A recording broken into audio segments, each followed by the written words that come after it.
आंगन की चांदनी दूर चली गई। एक लघु काव्य। जब तक घर में थी गूंजती हंसी, हर कोना मुस्काता था उसी के संग कभी। अब सूनापन है, दीवारें भी चुप हैं, जैसे कोई कहानी रह गई अधूरी सी।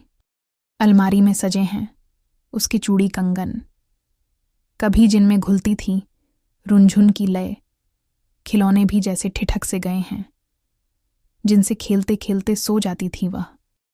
तस्वीरें मुस्कुराती हैं एल्बम के पन्नों में, पर उनमें छिपी वह मासूम हंसी कहाँ। रूठती थी जो कभी प्यारी सी बातों पर, आज वो यादें ही हमारी सखी कहाँ। दीवार पर चिपके हैं उसके बचपन के चित्र, हर रंग में उसकी कहानी छिपी है। कमरे में अब भी है उसकी खुशबू बहती, पर उसकी चंचल छाया कहीं लुप्त हो गई है।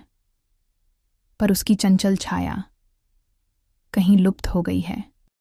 जब पहली बार पापा की उंगली थामी थी, जब माँ की गोद में अधखुली आंखों से सोई थी, अब किसी और की हथेलियों की छांव में अपने नए संसार की रानी हो गई है। अपने नए संसार की रानी हो गई है। घर में जो उसकी किलकारी गूंजती थी, अब वहां यादों का एक सूनापन है। पर जानता हूं जहां भी वह रहेगी, खुशियों की ज्योति सा दर्पण बन रहेगी।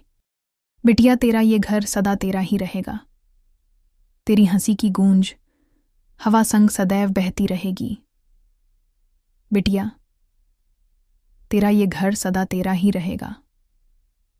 तेरी हंसी की गूंज हवा संग सदैव बहती रहेगी।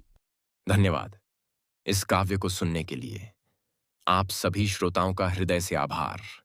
रचयिता डॉक्टर विभाष चंद्र झा।